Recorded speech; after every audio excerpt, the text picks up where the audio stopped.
करते थे कि जो हमारा विपक्षी है वो बड़ा शक्तिशाली है, बहुत शक्तिशाली है और इतना चतुर है कि दलित विमर्श पर हम बात कर रहे हैं, लेकिन एक बार भी हमने दलित पर नहीं बात करी। अभी तक हम रामचरितमानस पर ही बात कर रहे हैं।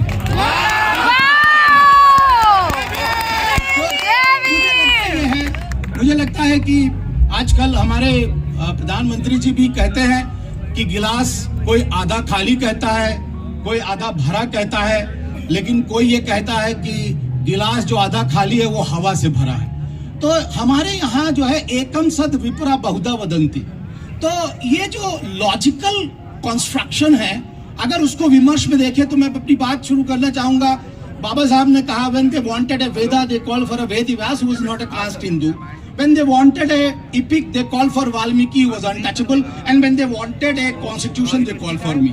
तो ये बताइए, ये जो विमर्श है, इसमें हम आज 21वीं सदी में, और मैं इसीलिए ये लाया था एजेंडा, दलित एजेंडा 2050। मैं ये कह रहा हूं कि हम समाज की सकारात्मक छवि को स्थापित करना चाहते हैं। हमारे समाज में जैसे बाबा साहब ने जो संविधान लिखा, 7,635 अमेंडमेंट आए उसको, और सबको पढ़ा, 5,132 को उन्होंने खारिज किया, और तब कहीं जाके 395 अनुच्छेद वाला हमारा संविधान बना। आज हम यहाँ पर जो बैठे हुए हैं, क्या बाबा साहब अंबेडकर के द्वारा भारत के संविधान के साथ राष्ट्र निर्माण में जो भूमिका निभाई है, क्या उस पर विमर्श कर सकते हैं? और यही नहीं है, कोलंबिया विश्वविद्यालय में बाबा साहब की बस्ट या की मूर्ति लग गई, उधर कोयसाना यूनिवर्सिटी में लग गई, लंदन स्कूल ऑफ इकोनॉमिक्स में लगी हुई थी, आप चले जाए सैमुअल फ्रेजर में लग गई, टोरंटो यूनिवर्सिटी में लग गई, ऑस्ट्रेलिया कैनबरा यूनिवर्सिटी में लग गई है मूर्ति। ये है बाबा साहब का विमर्श। आप ये देखिए,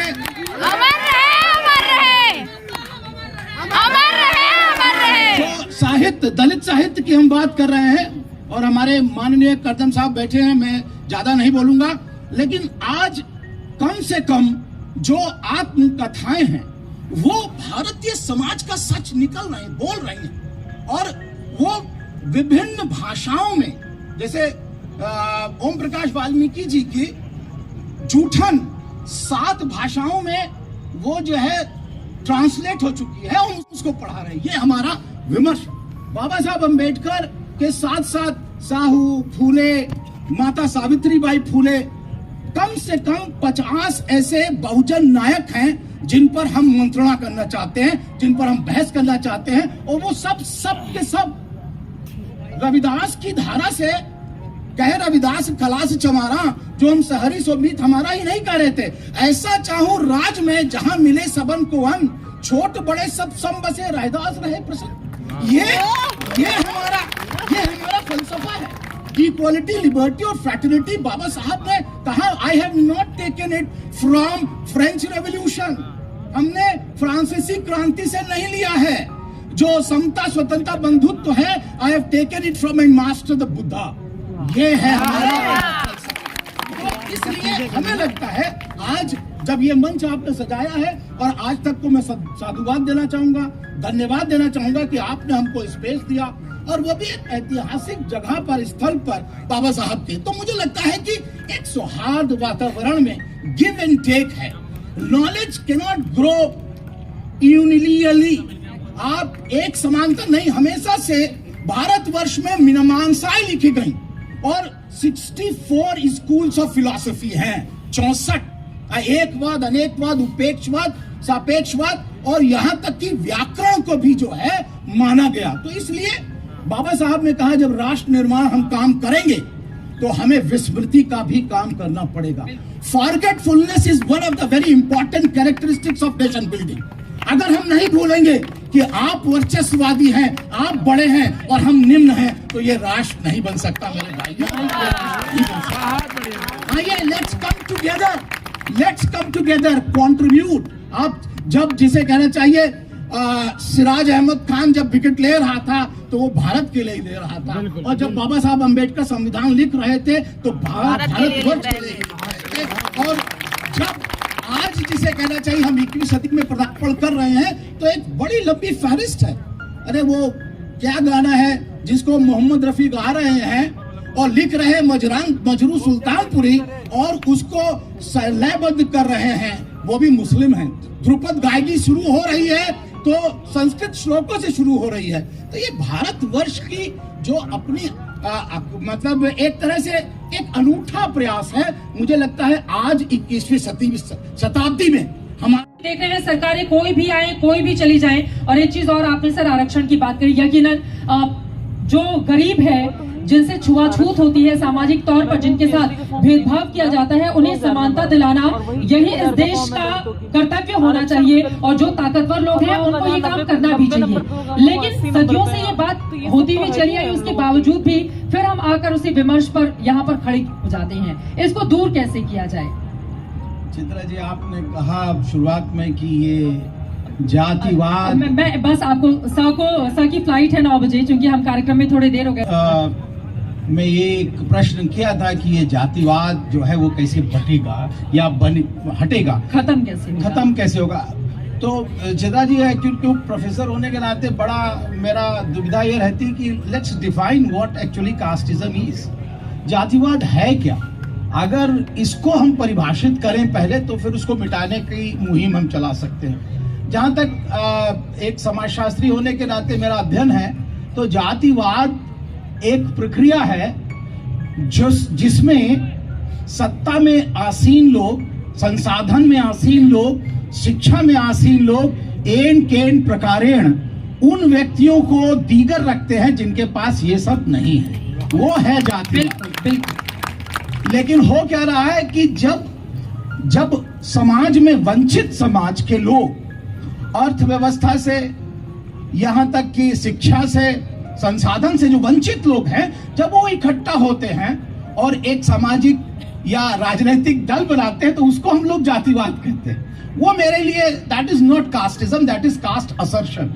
और मेरे लिए जो असर्शन है वो एक बड़ा पॉजिटिव टर्म है, क्योंकि हम समाज में जो हमारा संविधान है उसमें प्रदत्त हमारे सभी प्रकार के जो अधिकार हैं, उन अधिकार को लेने के लिए हम वंचितों से कह रहे हैं, हम वंचित आ जाओ, सब एक हो जाओ, और हमारे लिए जो संविधान में प्रदत्त अधिकार है उसे हम लेना चाहते हैं। तो वो जातिवाद मेरे लिए नहीं है, वो असर्शन है।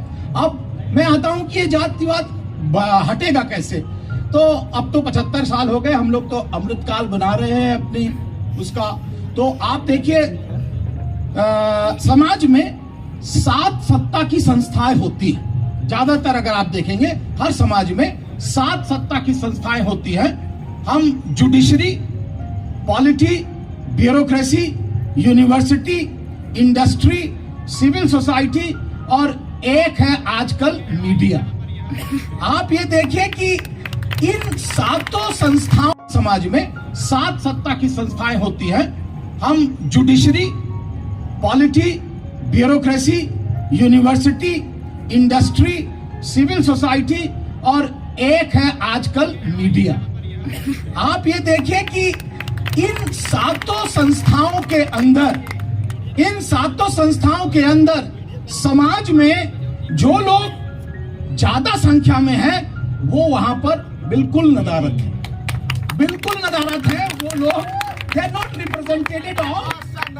जब तक वो रिप्रेजेंटेशन, और मैं इसको इसलिए कह रहा हूं, बाबा साहब कहा करते थे रिप्रेजेंटेशन नहीं, सेल्फ रिप्रेजेंटेशन, स्व प्रतिनिधित्व। ये हम लोग कहते हैं कि जलेबी की रखवाली बिल्ली नहीं करेगी, तो चट कर जाएगी। तो ये जो है, जब तक इन सत्ता की संस्थाओं में समाज के जो लोग बैठे हुए ज्यादा हैं, उनकी जनसंख्या के अनुपात में उनका प्रतिनिधित्व नहीं होता, तब तक ये जातिवाद नहीं मिटेगा। और ये सशक्त बातों पर मुझे लग रहा है कि दो चार लाइनें मैं जल्दी से बोल दूं, वरना कुछ गलतफहमी न रह जाए। सो होता क्या है कि जब हम जातिवाद या इसकी बात करते हैं, अगर हो सकता है कि मैं यहाँ बैठी हूँ और मेरे टाइटल से कुछ निष्कर्ष निकाला जा रहा है, तो बस उन लोगों के लिए, क्योंकि कई बार कोई बातें होती हैं वो दूर तलक चली जाती हैं। बात बस इतनी सी है कि जब मैंने अपने करियर की शुरुआत न्यूज एंकर के तौर पर की थी, तो मुझे 1 घंटे की न्यूज के 100 रुपए मिलते थे। और आज अच्छा नहीं लगेगा। थोड़ा सा साहित्य से विषयांतर होकर के अगर हम लोग आराम से ऐसे ये अराजकता नहीं यहाँ पर प्लीज। पॉलिटिकल अगर हम भी बात करें तो मुझे लगता है कि अगर आप सचमुच पर्सोनिफिकेशन पे बात करें तो you have come to your own example. वो मैं भी अपना एग्जाम्पल दे सकता हूँ कि मैं भी एक दुबियाने से छोटी जगह में उठा था।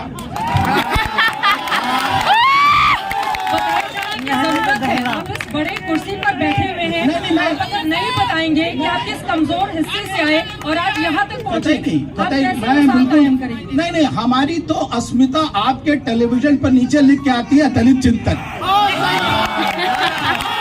हमारी तो अस्मिता दलित चिंतक लिख करके आती है, लेकिन किसी ब्राह्मण चिंतक के नीचे ब्राह्मण नहीं लिखाता।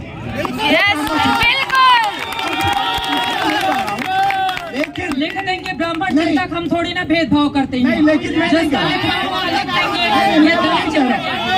रहा हूँ, खत्म करने की बात हो रही है सर। मैं ये कह रहा हूँ, हम जातिवाद को बढ़ावा देने की चित्रा जी मैं ये नहीं कह रहा हूँ।